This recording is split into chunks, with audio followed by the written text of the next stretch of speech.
Assalamualaikum warahmatullahi wabarakatuh. Halo anak-anak, jumpa lagi dengan Bu Rini dalam pelajaran matematika wajib. Pada pertemuan hari ini, kita akan melanjutkan materi tentang program linier. Pada pertemuan kemarin, kalian telah belajar materi prasyarat dari program linier, yaitu tentang sistem pertidaksamaan linier dua variabel. Kalian telah belajar bagaimana cara menentukan daerah penyelesaian dari sistem pertidaksamaan linier dan juga kebalikannya, yaitu menentukan sistem pertidaksamaan linier jika diketahui daerah penyelesaiannya. Nah, sekarang kita akan masuk pada program linier. Apakah program linier itu? Program linier adalah suatu cara untuk menentukan nilai optimum, yaitu nilai maksimum atau nilai minimum dari suatu persoalan linier. Program linier banyak sekali diterapkan dalam berbagai ilmu seperti matematika, ekonomi, kemudian salah satu teknik optimasi produksi dalam suatu pabrik atau perusahaan. Oke. Bagaimana langkah-langkah menyelesaikan permasalahan program linier? Ya, yang pertama, kita akan membuat model matematika. Nah, model matematika itu disebut juga dengan pembatas atau fungsi kendala, dan bentuknya itu berupa sistem pertidaksamaan linier dua variabel. Kemudian yang kedua, menentukan fungsi tujuan. Disebut juga fungsi sasaran atau fungsi objektif. Yang ketiga, menentukan daerah penyelesaian atau DP dari SPTLDV yang sudah kita buat tadi. Kemudian yang terakhir, yang keempat, menentukan nilai optimum. Di sini nilai optimum bisa berupa nilai maksimum atau bisa juga minimum dari fungsi tujuan. Nah, yang pertama, membuat model matematika. Untuk memudahkan kita dalam membuat model matematika dari permasalahan program linier yang biasanya di sini berupa soal cerita, maka silakan kalian pahami tabel berikut. Nah, dari soal cerita yang diberikan itu pasti terdapat kata-kata yang menyatakan pertidaksamaan. Nah, contohnya seperti ini. Ya, lebih dari, kurang dari. Nah, kalau kata-katanya seperti ini, Bu Rini yakin kalian semuanya sudah tahu. Ya, bisa mengganti lebih dari dengan tanda seperti ini, kemudian kurang dari dengan seperti ini. Nah, contoh kalimatnya ini, X lebih dari 5, berarti bentuk pertidaksamaannya seperti ini. Kemudian kalau Y kurang dari 7, maka bentuk pertidaksamaannya seperti ini. Nah, kemudian kata-kata yang mungkin membutuhkan sedikit penalaran. Ya, ini contohnya. Tidak kurang dari, atau bisa juga paling sedikit, atau bisa juga sekurang-kurangnya. Nah, kalau ada kata-kata seperti ini, maka tanda pertidaksamaannya adalah lebih dari sama dengan. Nah, contoh kalimatnya seperti ini. Ya. Kemudian kalau kata-katanya tidak lebih dari atau paling banyak, nah maka tanda pertidaksamaannya adalah kurang dari sama dengan. Nah, contohnya kalimat seperti ini. Ya, kita lanjutkan. Ini harus kamu perhatikan bahwa pada setiap soal cerita itu harus disertakan syarat non-negatif untuk nilai X dan Y, yaitu X harus lebih dari sama dengan 0 dan Y lebih dari sama dengan 0. Kemudian berikutnya menentukan fungsi tujuan dan nilai optimum. Fungsi tujuan disebut juga fungsi sasaran atau fungsi objektif. Bentuk umumnya adalah f(x, y) sama dengan ax plus b. Nilai fungsi tujuan bisa minimum atau maksimum. Nilai minimum atau maksimum disebut juga nilai optimum. Nah, nilai optimum dari fungsi tujuan atau fungsi objektif itu dapat ditentukan dengan menggunakan dua metode, yaitu yang pertama metode uji titik pojok dan yang kedua adalah metode garis lidik. Pada pertemuan kali ini, Bu Rini hanya akan membahas tentang metode uji titik pojok. Oke, selanjutnya akan saya berikan contoh soalnya. Seorang pedagang akan membeli lilin di toko Terang Jaya. Harga per bungkus lilin A adalah Rp2.000 dan lilin B adalah Rp1.000. Pedagang tersebut hanya mempunyai modal Rp800.000 dan kiosnya hanya mampu menampung paling banyak 500 bungkus lilin. Tentukan model matematika dari permasalahan tersebut. Nah, langkah yang pertama adalah kita memisalkan. Misalkan di sini namanya adalah variabel, ya. Banyak lilin A itu kita misalkan dengan X dan banyaknya lilin B itu dimisalkan dengan Y. Kemudian kita cermati kalimat dari soalnya ini satu persatu, ya. Ini harga satu bungkus lilin A itu Rp2.000 dan harga satu lilin B adalah Rp1.000. Kemudian modal dari pedagang ini tadi diketahui Rp800.000. Nah, dari hal yang diketahui ini, kita bisa membuat model matematikanya seperti ini. Ya, 2000X plus 1000Y kurang dari sama dengan 800.000. Kok bisa? Ya, perhatikan bahwa untuk satu bungkus lilin A itu harganya 2000. Nah, kalau banyaknya lilin A itu ada X, maka harganya menjadi 2000X. Kemudian, kalau harga satu bungkus lilin B itu Rp1.000 dan banyaknya lilin B itu ada Y, maka jadinya 1000 kali Y. Terus, karena modal pedagang itu 800.000, maka kan nggak mungkin kalau pedagang itu membeli lebih dari 800.000 karena nanti jadinya ngutang, ya. Jadi tandanya adalah kurang dari sama dengan. Jadi nggak boleh melebihi 800.000. Nah, dari pertidaksamaan ini kita bisa menyederhanakan dengan membagi 1000 semua. Jadinya 2X plus Y kurang dari sama dengan 800. Nah, lanjut. Yang diketahui adalah kios hanya mampu menampung 500 bungkus lilin.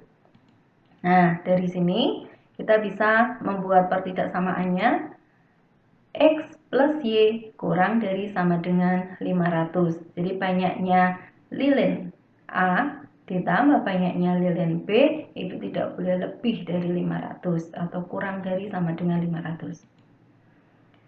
Nah, ini tadi ya, banyak lilin A dan B itu tidak mungkin negatif. Jadi nggak mungkin ada lilin A sama dengan negatif 2 atau banyaknya lilin B negatif 5, nggak mungkin. Jadi banyaknya lilin A dan B itu tidak mungkin negatif. Sehingga kita tuliskan pertidaksamaannya, ya, X lebih dari sama dengan 0 dan Y lebih dari sama dengan 0.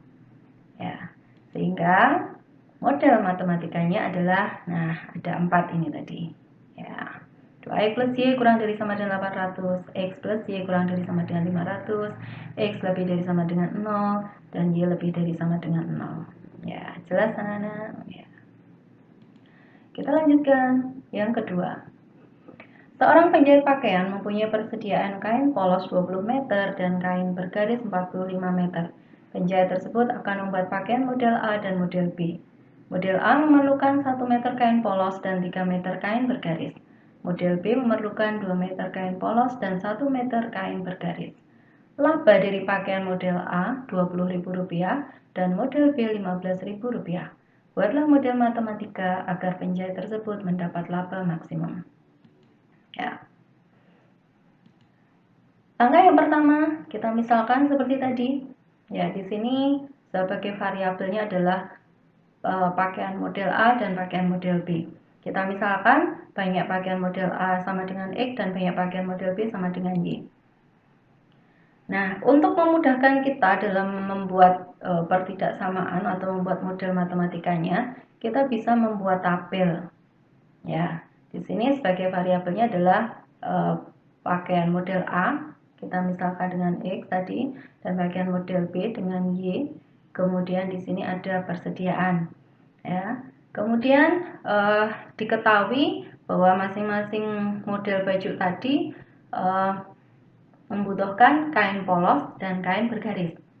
Untuk model A, butuh kain polos 1 meter dan kain bergaris 3 meter. Ya, ini tadi. Kemudian untuk model B, butuh kain polos 2 meter dan kain bergaris 1 meter.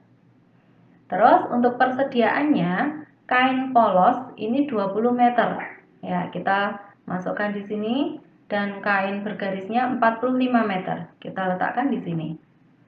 Terus untuk laba di sini, untuk baju model A itu 20.000, maaf ini nolnya turun ini. Kemudian untuk yang model B-nya 15.000. Nah, setelah kita buat tabel, kemudian kita buat pertidaksamaannya. Nah, kita membuatnya ke kanan gini ya. Ya, perhatikan. Nah, di sini model matematikanya yang pertama adalah ini ke kanan ya. Ini 1x atau kita tuliskan X saja plus 2 kali Y. Nah, ini karena persediaannya hanya 20 meter, berarti tandanya kurang dari sama dengan 20. Kemudian untuk yang kain bergaris ini, ya 3 kali X ditambah 1 kali Y atau Y saja harus kurang dari sama dengan 45. Nah, terus ini tadi untuk syarat X dan Y-nya non negatif. Jadi X lebih dari sama dengan 0 dan Y lebih dari sama dengan 0. Kemudian untuk fungsi objektifnya, ya karena ini ada laba seperti ini, maka kita tuliskan fx, y sama dengan 20.000 X ditambah 15.000 Y. Nah, seperti ini. Mudah kan? Ya. Sekarang kita lanjut contoh yang ketiga.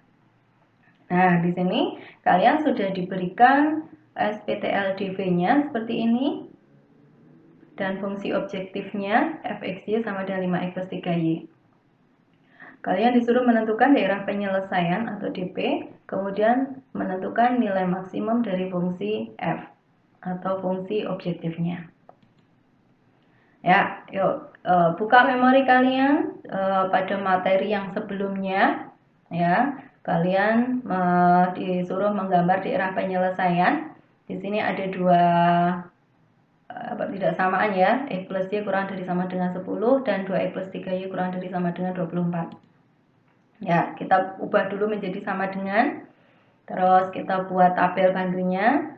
Ini kalau X-nya 0, ya, ini X-nya 0, tutup dulu X-nya, maka Y-nya sama dengan 10. Kalau Y-nya yang sama dengan 0, ya, Y-nya ditutup, maka X-nya sama dengan 10. Sehingga, ya, ini untuk yang 2x plus 3y kurang dari sama dengan 24, kita ubah dulu jadi sama dengan, sama caranya kayak tadi, kalau x-nya 0, maka di sini 0, sehingga y-nya ketemu 8, dan kalau y-nya yang 0, ini 0, maka x-nya ketemu 12. Nah, sehingga ketemu titik bantunya adalah 0,10 dan 10,0. Kemudian untuk yang garis ini 0,8 dan 12,0. Ya, masih ingat ya? Harus ya. Nah, terus kita akan menggambar. Kita gambar dulu sumbu koordinatnya X dan Y. Nah, ini yang nggak boleh kalian lupa, setiap menggambar sumbu koordinat itu harus dikasih nama. Ini sumbu X dan ini sumbu Y. Ya, sering kali kalian lupa ya, pada tugas-tugas yang kemarin itu banyak sekali yang tidak dikasih nama sumbunya.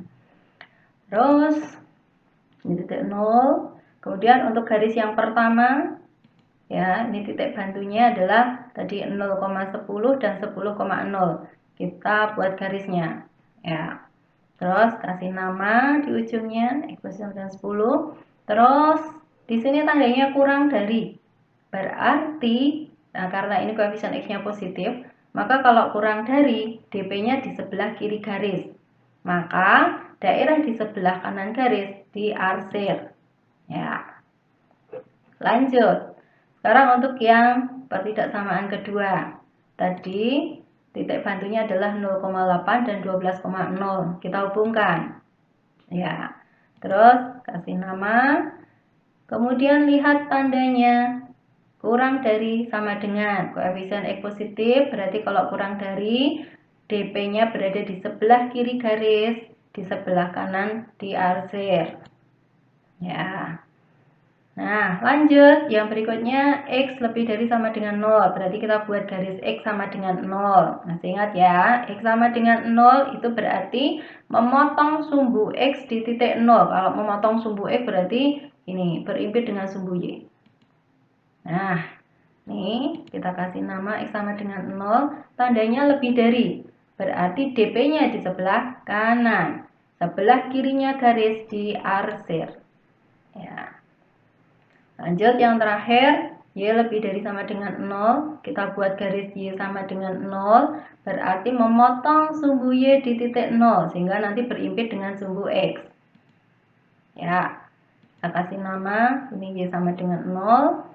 Terus tandanya lebih dari. Berarti DP-nya di atasnya garis. Maka daerah di bawah garis kita arsir. Ya. Ya, seperti ini ya.